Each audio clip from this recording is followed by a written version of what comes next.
Hello everyone, welcome back to Car Fix. This is part 4 of the MSPA filter hot tub repair video series, which I was hoping I didn't have to get to.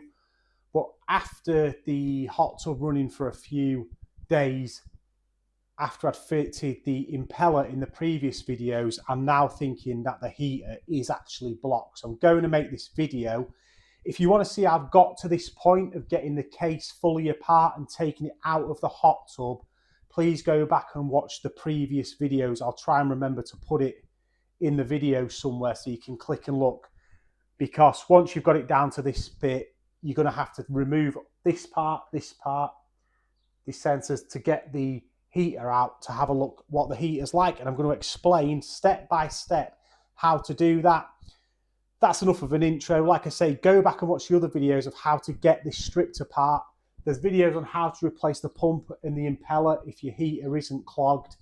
They're all there. This is purely about getting the heater out and cleaning it up, and we'll get straight to it now.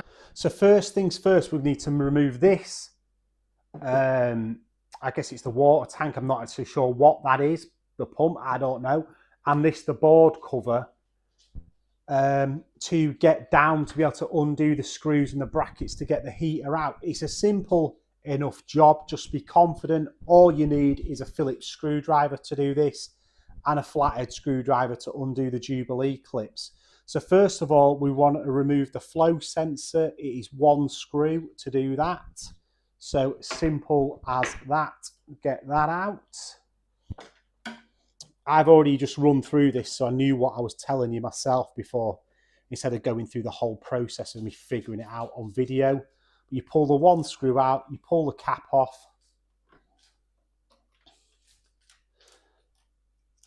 and you pull the flow sensor out of its little hole. Then you need to remove the tub part, I guess the water heating part. I don't really know what this part is for, but whatever. And it's just Phillips screws again. 1, 2, 3, 4, 5 Phillips screws all the way round, and that just simply lifts off. No, it doesn't. If you come round the back now, you'll see once you've done the 5 Phillips screws, so there's 1, 2, 3, 4, 5 there, you need to undo this Jubilee clip with a flathead screwdriver that is holding this pipe onto it. And you also need to unscrew this coupling. So it can be on there tight. So you get your fingers around it, it should undo. And you undo the coupling, undo the Jubilee clip, the 5 Phillips screws, and this will come away. You just need to obviously pull this out. You might need a pick or a pry tool, but if you get rid of the clip, you should just be able to push it and it comes off as simple as that. So we just get that out of the way for the second. It's probably the blower that actually for the bubbles in it, thinking about it. Then you need to remove this, which has got the control board in it, and this is 3 Phillips screws. Sorry about the camera work there, but 1, 2 and 1 on the back just there. 3. You will need to undo that screw as well for the blower, but mine snapped, so I didn't undo it. So just 3 screws to remove that, so we'll get that one out as well. This isn't the easiest thing to film, if you wonder why I'm flying around the place like this. So we'll just undo that. Obviously, bear in mind, this is all connected to all the wires, so just make sure you're not pulling any of the wires, which is why we had to undo the sensor.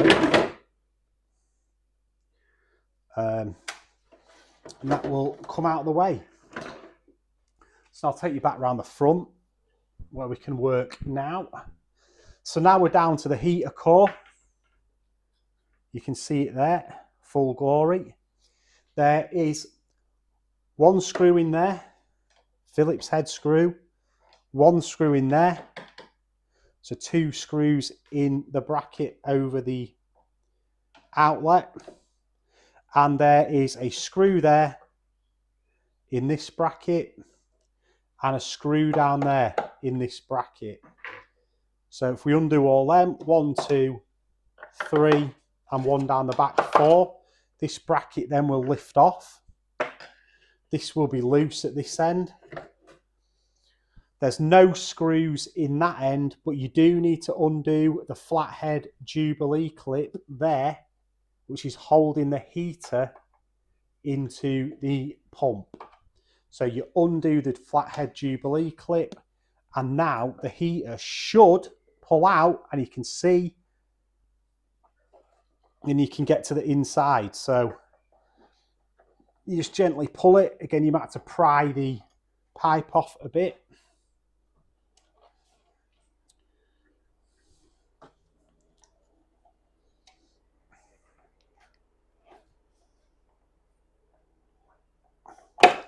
So out it comes, and then there's your heater core out. So what I'm going to do now is take one of the end caps off and show you the inside. So this one, there's 1, 2, 3, 4, 5, 6. 1, 2, 3, 4, 5, 6 Phillips screws to get this end cap off. There is O-rings in here, so don't lose them to create a seal. But you take these 6 caps off, whatever I've done with my screwdriver. I lost it. So you just take them 6 off.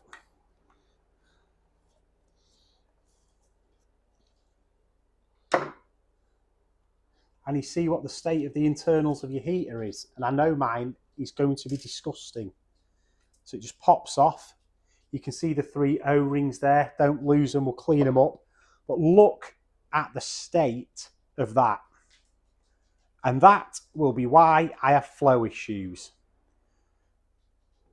And a reason lime scale, probably excess chlorine granules in there. Sorry, there's a helicopter outside, typical. I live right near the hospital, and it's where the air ambulance lands. It's fun to watch, but it's probably not fun to hear in the back of a video. But we are going to clean that with some limescale remover. I'm going to take the other end off as well. 1, 2, 3, 4, 5, 6. And I'm going to get that in a bowl of limescale remover. In fact, I might just bung that end up, put it in a jug, and pour some through, so it saves me undoing everything else. So once I've got that limescale remover and everything set up, I'll come back to you. Okay, as you can see, I've just sorted all the wires out so I can get it into a bowl, and I'm going to pour some limescale solution in there and just let it sit for ages to do its thing. This is the one I've got. It's just the one I've got in my house that I use for my coffee machine, kettle, everything else. Nothing special. And we're going to chuck it in there, and we're going to leave it for a while and keep just recycling it through and see what results we get.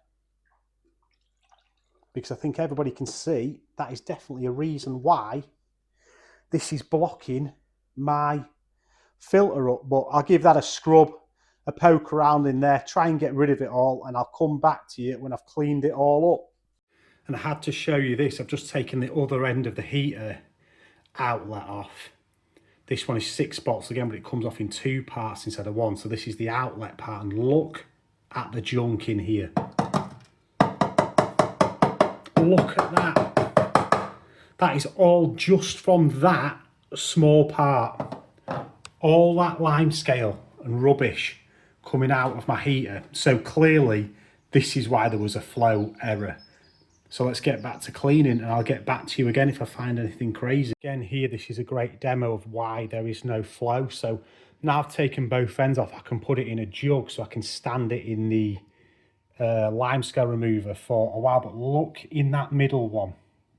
You can see all the stuff in there. So if I pour water into the first one, you can see it's flowing through. If I pour it into the middle one, you see it fills up. It's not going through, look, it's pouring out the top.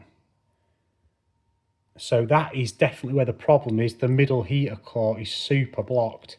And again, it's fine in that one. So what I'm doing is filling this jug up, and hopefully meaning that it'll sit water and limescale remover in the cavities and it will clear it out. But yeah, it is really bad, this heater. Much worse than I expected it to be. When I've been at this now for half an hour or so, trying to clean it out as best as I can. There's still plenty of limescale in there, but most of the big chunks are gone. I've been scraping at it with a little screwdriver to get in between the fins. I've been knocking it about, feeding the limescale remover through it constantly, but now you can see through it fully. Most people say you should buy a new heater, and I sort of agree.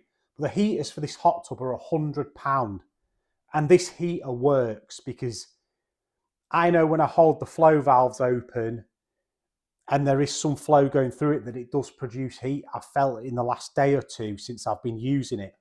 I think since I've changed the impeller, I've shook it around a bit, moved some of the loose limescale in there, and it's worked for a couple of days. But over a couple of days, it's forced it all back into the outlet of the clip I just shown before and blocked the flow, which is why it stopped again.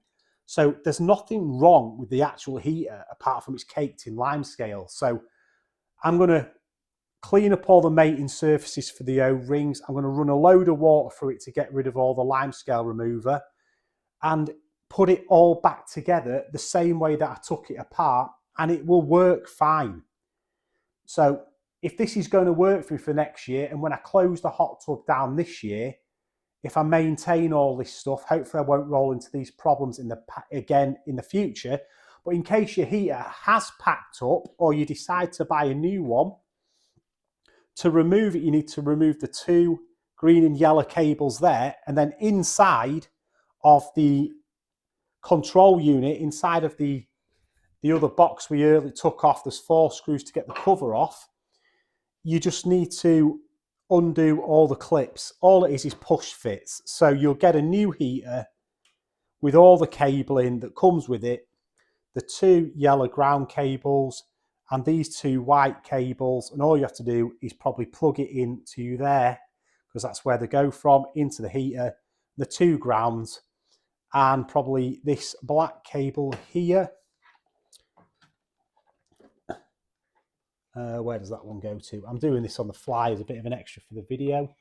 It goes into one of these connections here, so it's easy to fit. The hardest part is figuring out to get it apart.